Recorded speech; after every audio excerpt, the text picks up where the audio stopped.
ইব্রাহিম বলখি অনেক বড় আল্লাহর ওলি ছিলেন, কিন্তু জীবনের প্রাথমিক অবস্থায় তিনি এত বড় আল্লাহর ওলি ছিলেন না।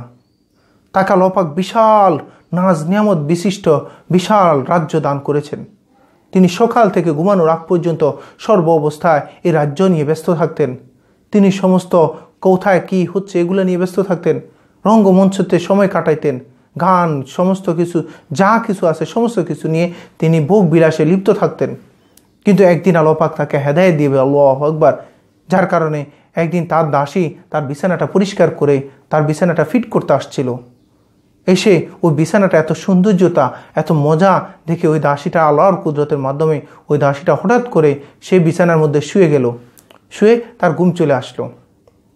ওই অবস্থায় যখনই ফ্রেশ করতে আসছে ওই দাসীটা কী করলো, বিছানার মধ্যে ঘুমিয়ে গেল। তো এই 10টা মিনিটের মধ্যে ঘুম থেকে উঠতে উঠতেই ওই ইব্রাহিম নাদাল তিনি কি করছেন, চলে আসছেন। তিনি এসে দেখলেন তার দাসী তার বিছানার মধ্যে শুয়ে আছেন। তিনি তো বিশাল রাজ্যের অধিকারী, অনেক অহংকারী। তিনি কি করলেন, এই জিনিসটা তার আর সহ্য হইল না। তিনি তার চাবুকটা নিয়ে এসে তিনি কি করলেন, ওই দাসীটাকে 2টা দাম দাম বাড়ি দিলেন। ওই বাড়ি খাওয়ার সাথে সাথে ওই দাসীটা অনেক কান্না করা শুরু করলো। তিনি আরও 2টা বাড়ি দিলেন, তখন দাসীটা আবার হাসা শুরু করলো। এরপর আরও 2টা বাড়ি দিলেন, যার কারণে আবার কান্নাকাটি শুরু করলো। তখন ইব্রাহিম বলখি তিনি কি করলেন, জিজ্ঞেস করলেন, এ দাসী তোমার কি সমস্যা বলো। প্রথম 2টা মারলাম, কান্না করলাম, মারলে তো মানুষ কষ্ট পায়, কান্না করে, সমস্যা নাই। এরপরে তোমাকে আরও 2টা মারলাম, তুমি কি করলা, হাসলা, হাসতে শুরু করলা।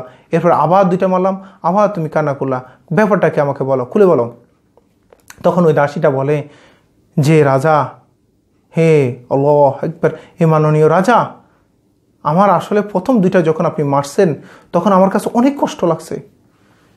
হায়, আমি আমার রাজার বিছানার মধ্যে কত পরিষ্কার পরিচ্ছন্ন করি, প্রতিদিন কত যত্ন নিই আমার রাজাটাকে, কিন্তু এই অবস্থায় 10টা মিনিট আমি এই বিছানার মধ্যে শুয়েছি, যার কারণে আমার রাজা আমাকে কি করছে, 2বার আমার বেত দ্বারা আঘাত করছে, চাবুক দ্বারা আঘাত করছে, আমরা অনেক কষ্ট পাইছি। এর পরবর্তীতে আপনি যখনই আমাকে আরও 2টা মারলেন তখন আমার কাছে হাসি পাইল।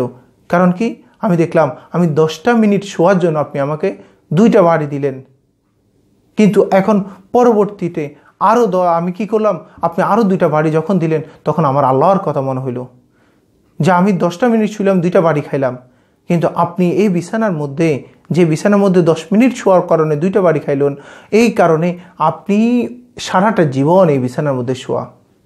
না জানি আল্লাহ পাক আপনাকে কি পরিমাণ কাল কিয়ামতের ময়দানে মারে। আমি যদি 10 মিনিটের জন্য 2টা বাড়ি খাই, আপনাকে কয়টা বাড়ি দিবে আল্লাহু আকবার। এই জিনিসটা হঠাৎ করে আমার স্মরণে আসলো, আর আমি মুচকে এসে আমি হাসা শুরু করলাম। পরবর্তীতে যদি আপনি আবার আমাকে যখন 2টা বাড়ি দিলেন তখন আমি আবার কান্না করে এসে শুরু করলাম, কারণ যে আমি এত নিমক খাইলাম আমার যে রাজা আমাকে ভরণ পোষণ দেয়, যে রাজা আমার সমস্ত চাহিদাগুলো আমার মিটায়, সেই রাজাটাকে কাল কিয়ামতের ময়দানে সবার সামনে যদি আল্লাহ পাক এই পরিমাণ বেত দ্বারা বা চাবুক দ্বারা আঘাত করে, আমার কাছে খুব কষ্ট লাগবে। ওই কষ্টের অবস্থাটা আমি একটু মাথা চিন্তা করে আমি কি করলাম, কান্না শুরু করলাম।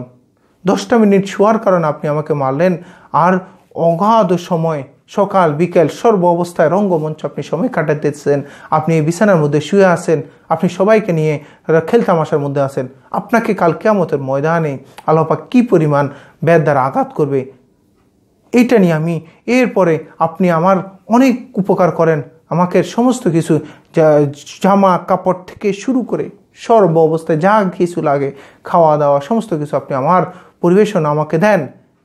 এই মালিক, এই মনিব, এই রাজাটা কাল কিয়ামতের ময়দানে মার খাবে। আমার কাছে এই জিনিসটা সহ্য করতে খুব কষ্ট হয়েছে, এই কারণে আমি শেষ অবস্থায় শেষ 2টা বাড়ি যখন দিয়েছেন তখন আমি আরও বেশি কান্না করছি। আসলে আপনার বেতের থেকেও আমার ওই বিষয়টা কি করছে, বেশি আমাকে আঘাত করছে। আল্লাহু আকবার। আল্লাহ পাক ওই ইব্রাহিম নাদাল বলখির তিনি কি করছেন, তার ওই অন্তরটা আল্লাহ পাক খুলে দিয়েছেন।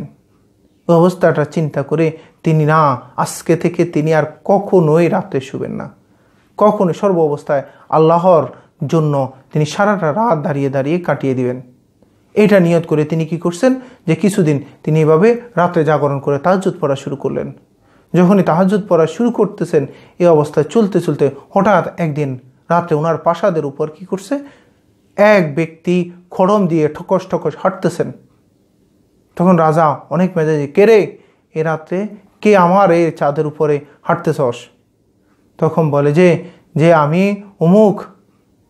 তিনি একটা পরিচয় দিলেন, দেওয়ার পরে তিনি কি বললেন, আমার ঘোড়াটা হারিয়ে গিয়েছে, ঘোড়াটা হারিয়ে যাওয়ার কারণে আমি এখন ছাদের উপরে ওই ঘোড়া খুঁজতেছি।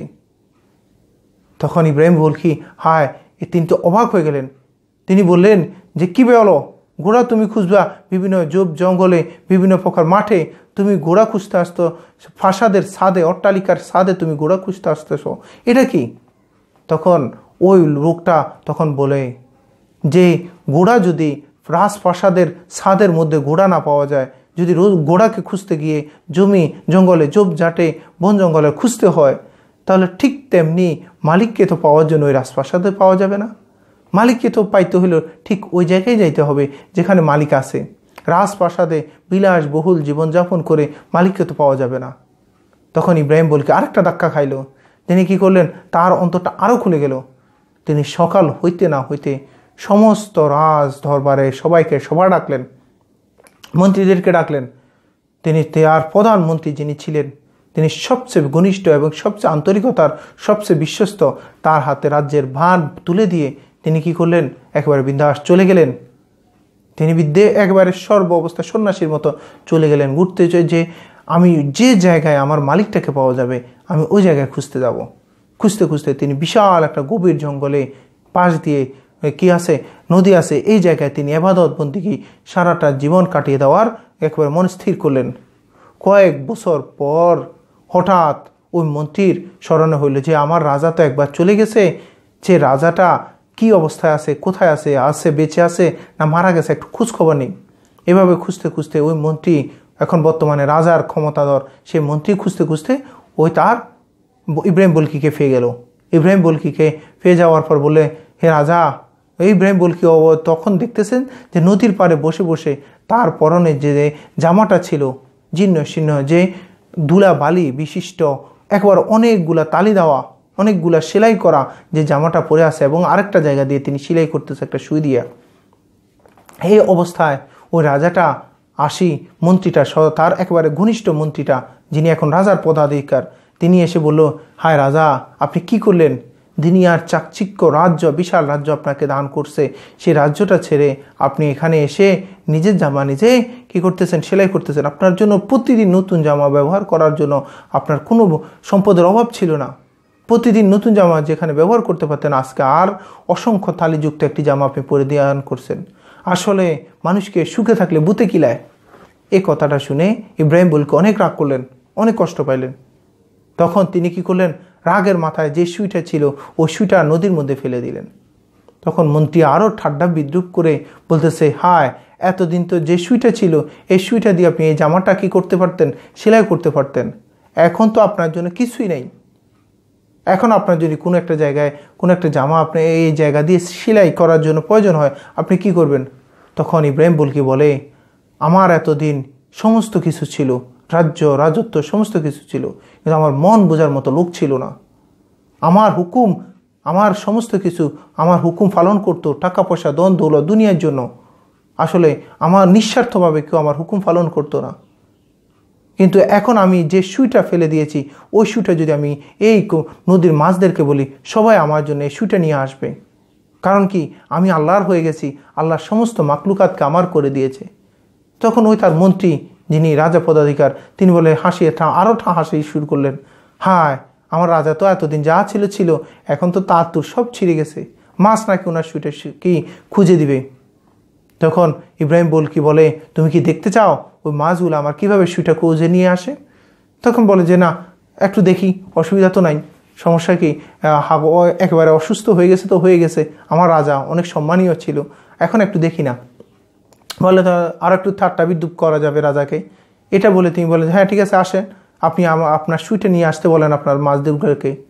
তখনই যখন মাছদেরকে বলা হইল যে মাছেরা আমার সুইটা খুঁজে নিয়ে আসো, নদীর মধ্যে যত মাছ ছিল প্রত্যেকটা মাছের মুখের মধ্যে এক একটা সুই নিয়ে ইব্রাহিম বলকির কাছে চলে আসলো। রাজা এই জিনিসটা দেখে, মন্ত্রী এই জিনিসটা দেখে অবাক, হায়, কি দেখতেছি, সমস্ত মাছ তার কথা কিভাবে বুঝলো? এই বোঝা অবস্থায় সে তাই সমস্ত মাছগুলো কি করলো, ওই সমস্ত কিছু এক একটা প্রত্যেকের মুখে এক একটা সুই। ওইটা জিনিসটা দেখে তখন ইব্রাহিম বলকে বলে, না আমার সমস্ত সুইগুলো লাগবে না, আমি যে সুইটা ফেলেছি ওই সুইটা শুধু আমার লাগবে, তোমরা আমার সুইটা রেখে আর সবাই চলে যাও। তখন শুধু একটা মাছ ওই সুইটা রাখা আছে ওই মাছের মুখে, আর সমস্ত মাছ চলে গেল। তখন তার সুইটা ও নিয়ে ওই মাছটাকে বললো যে তুমি এখন চলে যাও। তখন ইব্রাহিম বলকির এই কাজটা দেখে তখন ওই মন্ত্রীর চোখ খুলে গেল, হায় আমরা কোথায় আছি? সমুদ্রের মাছ তার কথা শুনে রাজ্যবাসী, আমরা ভোগ বিলাসের জন্য টাকা পয়সার জন্য ওই রাজার কথা শুনতাম, এখন তো সমস্ত পশু পাখি তার কথা শুনে। আল্লাহু আকবার। এটাই হচ্ছে আল্লাহর ওলিদের শান। আপনি দুনিয়ার চাকচিক্যটাতে যখন গা বেসে দিবেন, যখন গা বাসিয়ে দিবেন, ভালো লাগবে গান, ভালো লাগবে ফেসবুক, ভালো লাগবে ইউটিউব, ভালো লাগবে গান বাজনা, ভালো লাগবে ঘোরাফেরা, ভালো লাগবে আমোদ ফুর্তি, ভালো লাগবে বন্ধু বান্ধব, তখন মনে রাখবেন আপনি কেন যেন আল্লাহ থেকে দূরে সরে যাচ্ছেন। রাজপ্রাসাদে গিয়ে যেরকম ঠিক উট পাওয়া যায় না, ঘোড়া পাওয়া যায় না, ঠিক তেমনি আপনি এইরকম চাকচিক্যতা, এরকম ভোগ বিলাসের মধ্যে আল্লাহকে পাবেন না। একটু চিন্তা ফিকির করেন, দুনিয়াটা পরিবর্তনের জায়গা, এখনও সুযোগ আছে। একটা সময় হয়তো আপনি ভাববেন পরিবর্তন হওয়ার জন্য, কিন্তু নিঃশ্বাসটা চলে গেলে আপনি আর ওই সুযোগটা পাবেন না। এই জন্য আমরা প্রত্যেকেই যে অবস্থায় আছি আমরা একটু পরিবর্তন হই, নিজের জীবনটাকে পরিবর্তন করি, নিজের জীবনটাকে আল্লাহর জন্য বিলিয়ে দিই। পুরা দুনিয়ায় সমস্ত মাকলুকাত আমাদের জন্য করবে, আল্লাহ পাক ও হুকুম করে দিবে। আল্লাহ পাক বলে, কোনো ব্যক্তিকে যদি আল্লাহ পাক ভালোবাসা শুরু করে, সমস্ত ফেরেশতা সমস্ত মাকলুকাত তাকে ভালোবাসা শুরু করে, তখন সে কোনো জিনিস বলতে দেরি, সবাই তার ওই হুকুমটা পালন করতে দেরি নাই। এই জন্য আসুন, আমরা আমাদের নিজের সন্তানদেরকেও তো কোনো কথা বলে শুনে না, আর সমস্ত মাকলুকাত কীভাবে শুনবে? এর কারণটা হচ্ছে আল্লাহকে বলে, তুমি যখন আমার হুকুমগুলা থেকে দূরে সরে যাবা, তোমার সমস্ত অধীনস্থদেরকে আমি তোমার থেকে দূরে সরে দেব। এই জন্য আসুন জীবন পরিবর্তন করি। ইব্রাহিম বলকির ওই জীবনী থেকে একটু বলার উদ্দেশ্যটা হচ্ছে, উনি যেরকম রাজপ্রাসাদ থেকে সমস্ত কিছু ছেড়ে দিয়ে জঙ্গলে নদীর পাশে চলে আসছে, ঠিক তেমনি আমরা ওইরকম করতে পারি আর না পারি, দুনিয়ার চাকচিক্যতা, ভোগ বিলাস, বন্ধু বান্ধব, গান বাজনা, হারামিয়ত থেকে যদি একটু পরিবর্তন হয়ে নিজের জীবনটাকে আল্লাহর উপর সুফের দিতে পারি, ওই মাছ থেকে শুরু করে সবাই আমাদের জন্য আমাদের কথা শুনবে, আমাদের তাবেদারি করবে। আল্লাহ পাক বলে, তুমি আমার রশিটাকে শক্ত করে ধরো, দুনিয়া এবং আখিরাতের রশিটা আমি তোমার হাতে তুলে দেব। আল্লাহ পাক যেন আমাদের সবাইকে সঠিক বুঝ দান করে। আসসালামু আলাইকুম ওয়া রাহমাতুল্লাহি ওয়া বারাকাতুহু।